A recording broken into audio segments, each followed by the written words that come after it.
Hey folks, I'm Pastor Eric Tritten from Gloria Dei Lutheran Church in Hudson, Ohio, and this is a weekly word. Thanks for being with me.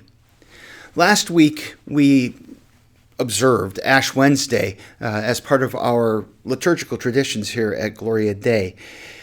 And part of our observation for that day is that we do the imposition of ashes.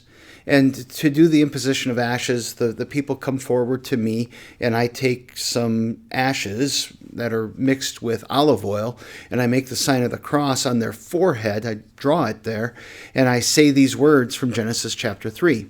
You are dust, and to dust you shall return. And there are some pretty important assumptions about who we are in those words. Now, these are words that God initially spoke to Adam to remind him that he's going to die because of his sin. And as we think about ourselves, I wonder how often we view ourselves as dust, as ephemeral, as here for a moment and then blown away by the wind. You know, it's a deep thought. It's a deep statement, and not necessarily a happy one. I always hate saying that to the children when they come forward. And it got me to thinking about how we think about people, the assumptions that we make about them, the theological doctrine that forms our lenses of how we interact with each other and how we value or not value each other. And when you take all of those kinds of thoughts together, it forms a type of anthropology. Anthro meaning man, and ology meaning study. And so it's kind of this what we know about people and how we understand people. And this isn't the same thing as the scientific study of anthropology, but everybody has a little bit of how we think about other people and how we understand how people conduct themselves and all of those things. And that is a sort of anthropology. And it got me thinking about this book that I read recently called Low Anthropology, L-O-W, Anthropology, by David Zahl.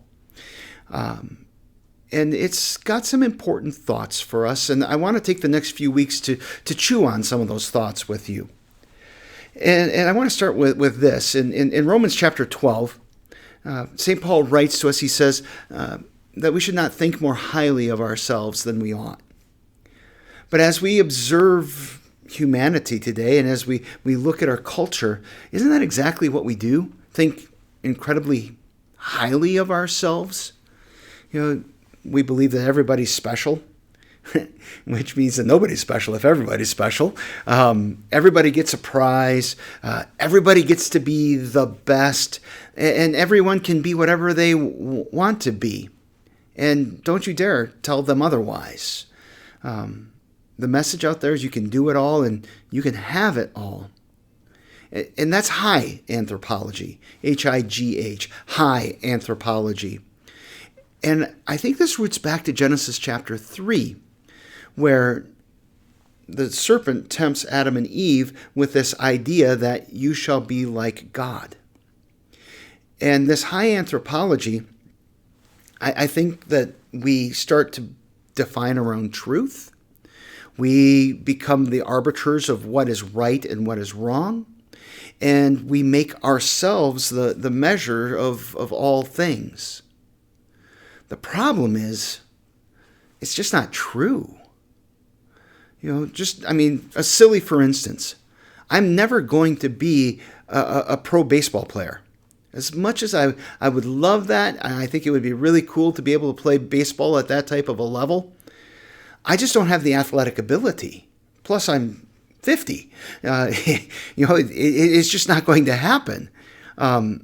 Another example of this, I am never going to be the president of the United States. To which I say thank God, because I don't know why anybody would want that job. But I don't have the connections. I don't have the relationships. I don't have the drive for that. And I don't have the thick skin for it either. So it's just not true. There are realities at play in who we are that make some things impossible.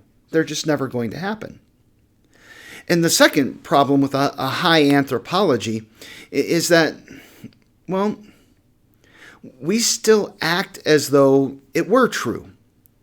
Or maybe at some level we believe that it is true. We think that someone out there must have it all together and that they're doing it all and they've got it all figured out. And then we begin to think, why not me? Why can't I accomplish that?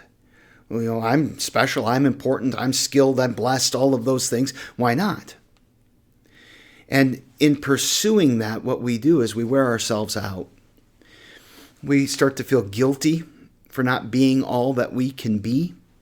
And I think that this might speak a little bit to why there is a rise in anxiety and depression in our world.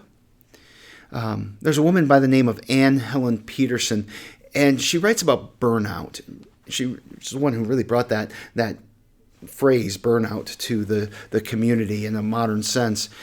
And she writes this: deep down, millennials know that the primary exacerbator of burnout isn't really email or Instagram or a constant stream of news alerts. It's the continuous failure to reach the impossible expectations that we've set for ourselves. And why do we set impossible expectations for ourselves? Because we have a high anthropology. And we think that we can do it all. And we can be it all. So what David Zahl writes about in his book is saying we really need a low anthropology. Which is not to say that we should be self-defeatist or self-deprecating or always looking down on ourselves and criticizing ourselves. But what he's arguing is that we should take a realistic view of ourselves. And he does list three primary areas that we need to be realistic about. One is our limitations. That's part of what I was talking about earlier, why I'll never be a professional baseball player. Another is what he calls doubleness. It's kind of this double-mindedness.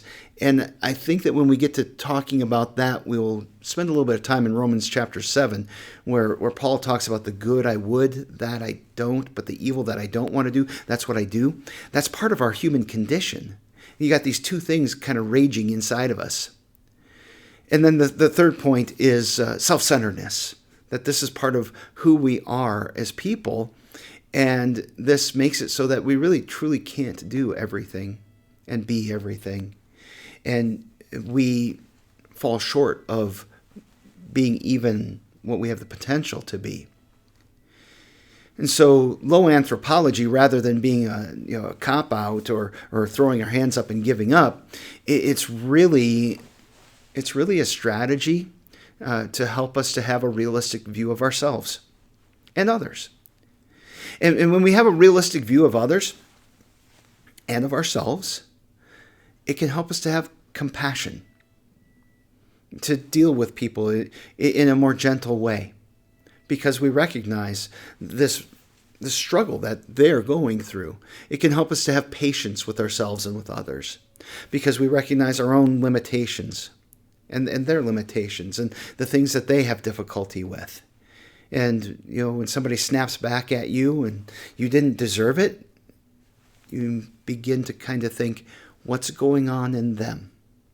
And it can lead you to mercy, which is hugely important, to have mercy on others and also to have mercy on ourselves, when we fall short, because we do.